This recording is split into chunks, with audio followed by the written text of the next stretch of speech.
ప్రస్తుతం తెలంగాణ రాష్ట్రం ఏర్పడి తెలంగాణను ఆత్మగౌరవంతో పరిపాలించుకుంటూ ఉన్నాం. సో ఇలాంటి చోట విగ్రహాన్ని సపోర్ట్ చేస్తున్నది కూడా తెలంగాణ ప్రాంత నాయకులు అని చెప్తూ ఉన్నారు. సో ఆంధ్ర తెలంగాణ అనే విభేదం లేదు అని అంటూ ఉన్నారు.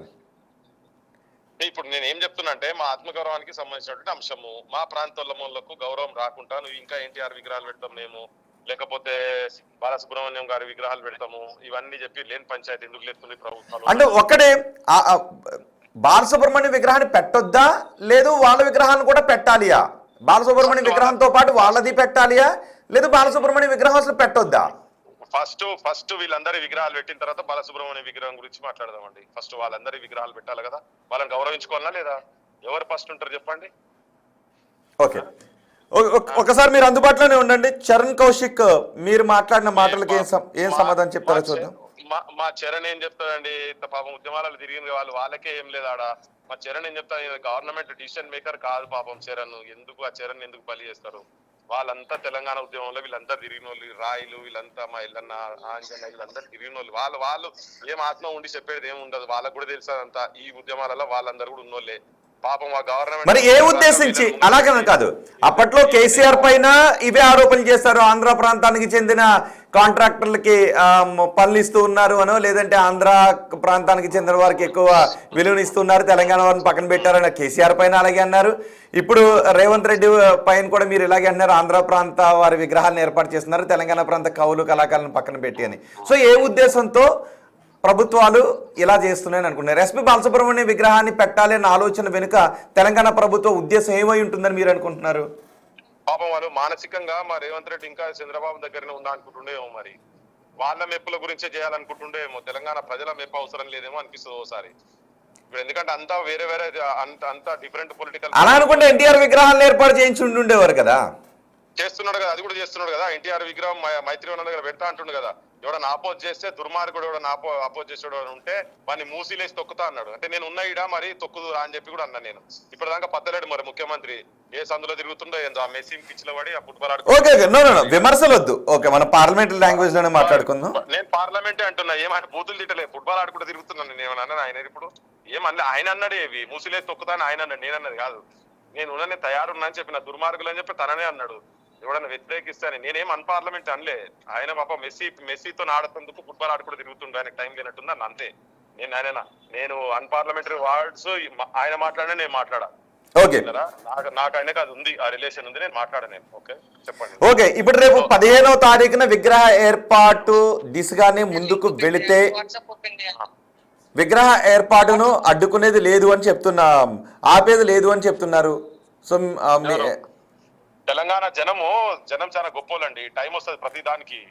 నరకాసుర వదలకు కూడా టైం వచ్చింది. ఆ టైం ఎప్పుడు వస్తుందో అప్పుడు ఉంటది. అది ఇప్పుడే వస్తుందా, 4 రోజుల తర్వాత వస్తుందా, దానికన్నా ముందు వస్తుందా, ఎప్పుడు వస్తుందో వస్తుంది. ప్రతి దానికి టైం ఉంటది. జస్ట్ టైం గురించి వెయిట్ చేయండి. ఆ టైం వచ్చినప్పుడు జరగాల్సిన అన్ని జరుగుతాయి. ఈ ముఖ్యమంత్రికి జరుగుతాయి, ప్రభుత్వాలకు జరుగుతాయి, విగ్రహాలకు జరుగుతాయి, అన్ని జరుగుతాయి. దేనికంటే దానికి జరుగుతాయి. ఓకే, చరణ్ కౌశిక్ మాట్లాడాలనుకుంటున్నారు మీతో. చరణ్ కౌశిక్ గారు ఏం మాట్లాడతారు? మా అన్నతో నన్ను పెడితే నువ్వు మా ముఖ్యమంత్రి గారు పృథ్వీరాజ్ గారు ఇద్దరు క్లాస్మేట్స్, వాళ్ళిద్దరు వాళ్ళంతా మా వాళ్ళంతా. హలో, చరణ్ కౌశిక్ మాట్లాడుతున్నారు, ఒకసారి మాట్లాడండి. ఏం మాట్లాడతారు? అరే ఏందన్నా నువ్వు మాకు పని చేయబెడుతున్నావు? చైర్మన్ లేవు, మన లేవు. కాదు, చరణ్ కౌశిక్ కూడా ఏమన్నారంటే మీరు అడగండి, విగ్రహాన్ని ఏర్పాటు చేయడానికి తెలంగాణ ప్రాంతానికి చెందిన కౌలు కళాకారుల విగ్రహాలని ఎవరెవరిని ఏర్పాటు చేయాలో అడగండి. సినిమా అవార్డు, గద్దర్ పేరుతో సినిమా అవార్డులు కూడా ఇస్తున్నాం.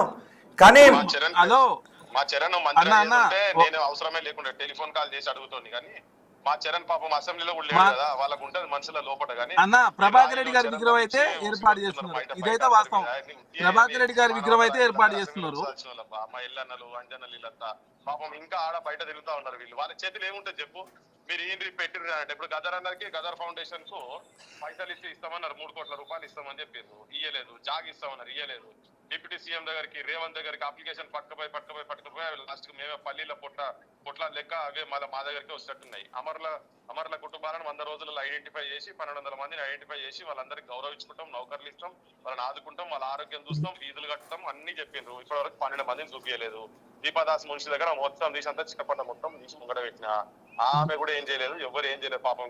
మా చరణ్ చెప్తే ఏమైతుంది, మీరు అప్లికేషన్ అంటే ఏమైతే నీకు తెలియదా? అంటే ఎవరు ఒక్క రోజుతోనే ఒక స్థాయికి వచ్చేసారు. కష్టపడి రాజకీయాల్లో కష్టపడి ప్రజా సమస్యలపై స్పందిస్తూ ప్రజలతో నడుస్తూ ముందుకు వెళ్ళి పదవుల్లోకి వస్తుంటుంటారు. సో రేపు మీరు అన్నట్టు చరణ్ కౌశిక్ మంత్రి అవుతాడేమో. ఓకే, అవన్నీ ఓకే ఓకే, ఇవన్నీ టెలిఫోన్ కాల్ అయిపోతాయి మాకు ఈ పనులు. మరి రేవంత్ కూడా అవ్వాల్సింది, కానీ మా వాడు ఎందుకంటే కొద్దిగా పాత మర్చిపోతలేనట్టున్నాడు. ఓకే ఓకే, అవన్నీ మనకి వేరే సబ్జెక్ట్. ఓకే, ఒకసారి సింగర్ శ్రీతేజ కూడా ఉన్నారు. శ్రీతేజ్ కూడా మాట్లాడాలనుకుంటున్నారు. ఒకసారి శ్రీతేజ్ గారు ఏం చెప్పాలనుకుంటున్నారు? నమస్తే అండి పృథ్వీరాజు గారు. నమస్తే అండి. మీరు శ్రీతేజ్ గారు పర్సనల్ గా తెలియదు నాకు. మీరు నమస్తే అండి, వినిపిస్తుందా? వినబడుతుందా మీకు? యా వినపడుతుంది. సో వెరీ సింపుల్ అండి. దీంట్లో చాలా సింపుల్ విషయం ఒకటి చెప్తాను నేను. ఆర్ట్ ఈస్ డిఫరెంట్ అండి, పాలిటిక్స్ ఈస్ డిఫరెంట్. దయచేసి అంటే ఆ విగ్రహాలు పెట్టకుండా ఇప్పుడు రేవంత్ రెడ్డి గారు కానీ, ఇప్పుడు ముఖ్యమంత్రి రేవంత్ రెడ్డి గారు ఒక్క నిమిషం నేను చెప్తాను. ఓకే, శ్రీతేజ్ గారు ఒకసారి మళ్ళీ మీరు రిపీట్ చేయండి, మీరు ఏమన్నారు? ఒకటండి, నేను ఒక విషయం చెప్తానండి. Art is different, politics is different అండి. రెండు దయచేసి కలపొద్దు. ఇప్పుడు రవీంద్ర భారతి అనేది ఒక ఆర్ట్ కి సంబంధించిన ప్లేస్. దాంట్లో మనం కళాకారుని మనం వర్షిప్ చేసుకుంటున్నాం, వాళ్ళని గౌరవించుకుంటున్నాం. కాబట్టి అనవసరంగా దానికి రాజకీయం అనేది అంటే ఇక్కడ పృథ్వీ రాజకీయం గురించి చెప్పట్లేదు.